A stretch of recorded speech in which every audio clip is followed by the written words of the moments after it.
হরে কৃষ্ণ প্রভু, হরে কৃষ্ণ, হরি বল, হরি বল না। সামনে দাঁড়িয়ে আছেন।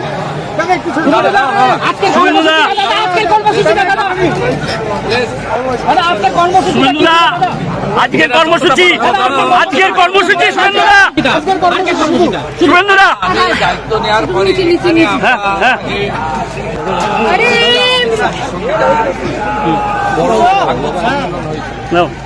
আমি দায়িত্ব নেওয়ার পরে কালীঘাট মাতা দর্শন করেছি। আমি বেলুড় মঠে গিয়ে স্বামী বিবেকানন্দ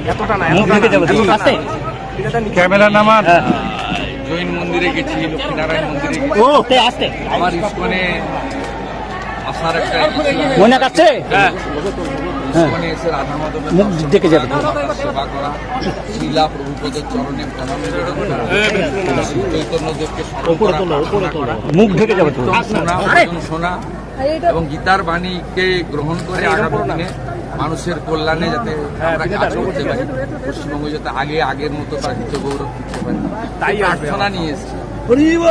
আমার অন্তর এখানে আছে, আমি এখানে হৃদয়ের সঙ্গে এসেছি। আমি একজন সনাতনী, আমি ইস্কনের পরম ভক্ত। আমি শ্রীলা প্রভুপদ গোটা পৃথিবীব্যাপী হরে কৃষ্ণ মন্ত্র, প্রভু শ্রী জগন্নাথ দেবের রথযাত্রা, তিনি একমাত্র ব্যক্তি গোটা পৃথিবীতে ছড়িয়ে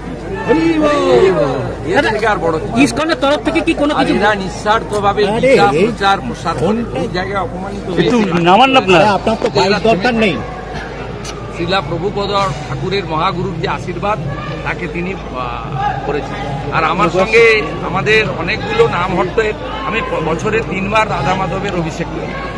এক দোল পূর্ণিমার দিন, এক জন্মাষ্টমীর দিন, আর জগন্নাথ দেবের রথযাত্রা চলাকালীন আমার সঙ্গে ভক্তিচারু মহারাজের বিশেষ